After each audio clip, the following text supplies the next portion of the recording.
এইদিকে সমস্ত আমি একদম কাটাকুটি সমস্ত রেডি করে নিয়েছি। আর কত আনাজ খোলা বেরিয়েছে দেখেছো, আমি একবারে সব তুলে ফেলে দিচ্ছি। আমি না কোনো নোংরাভাবে কাজ করতেই পারি না। এই যে পরিষ্কার পরিপাটিভাবে একটা তরকারি কাটলেও দেখবে কাজটা খুব তাড়াতাড়ি হয়, আর কাজটার মধ্যে না কোনো বিরক্ত লাগে না। আর আমরা যদি একটা নোংরার মধ্যে কাজ করি, সেই কাজটা করতে দেখবে প্রচুর বিরক্ত লাগে আর চাপও লাগে। আর তারপরে এইদিকে সমস্ত রেডি করে ফেলেছি, রেডি করে এইদিকে তরকারিটা বসিয়ে দিয়েছি। আর একদিকে তরকারি হচ্ছে আর একদিকে এইদিকে এবার মোছাটাকে কাটবো।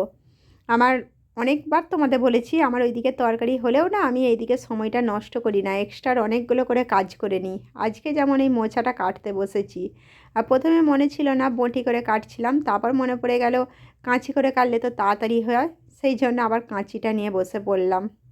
আর রান্না এদিকে ফিনিশ হয়ে সমস্ত বাসন টাসন একবারে বাইরে দিয়ে চলে এসেছি। আর এখন কটা বাজে জানো তো, 11টা 11:30 মতো বাজে। এবার আমি করব চুলে একটু কালার, হেনা করব। আর এর হেনার জিনিসগুলো না এর মধ্যে সব রেখে দিই, তোমাদের দেখিয়ে দিলাম। এই বাটি বলো, একটা চামচ বলো, ব্লেড বলো, সমস্ত হেনার জিনিসগুলো আমি এই লাল ওই কৌটোটার মধ্যে রেখে দিই। তাহলে না কোথাও খোঁজাখুঁজি করতে হয় না, আর কোথাও মানে খোঁজাখুঁজি মানে বুঝতেই পারছো কাজটা বিশাল চাপ লাগে।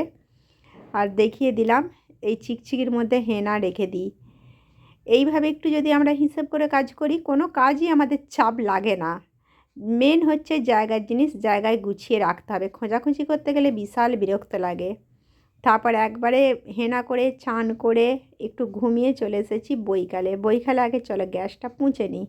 বইকালে আজকে আর না আর তেমন বিশেষ কাজ নেই, তাই ভাবলাম এক্সট্রা কিছু কাজ করব। কাজ না থাকলেও না আমি সময়টা নষ্ট করি না, যেদিন যতটা পারি তাড়াতাড়ি কাজ সারা হয়ে গেলে আমি এক্সট্রার অনেকগুলো করে কাজ করি। আজকে যেমন আর একটা মানে ড্রাম আছে, তাকে কাটবো। আর কি কি করব আমার নিজেও জানি না, কারণ আমার কাজের কোনো শেষ নেই জানো তো।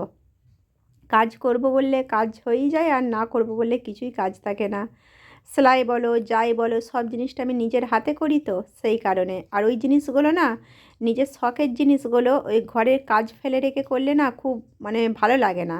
সমস্ত ঘরে কাজ শেষ করি, তারপরে সন্ধেবেলায় নিজের মনে একবারে ফাঁকা অবস্থায়, এতে দেখবে মাইন্ডও খুব ভালো থাকে, আর নিজের শখের কাজগুলো করতেও ভালো লাগে। ওইদিকে বাথরুমের জলটা ভরে দিয়ে চলে এলাম, সমস্ত বালতিগুলো রেখেছি। ওই পাইপটা না আমাদের নয়, পাশের একটা দিদিরা চান করতে আসে তাদের পাইপটা, কারণ তাদের এখন বাড়ি হচ্ছে বলে বললাম ঠিক আছে ওকে।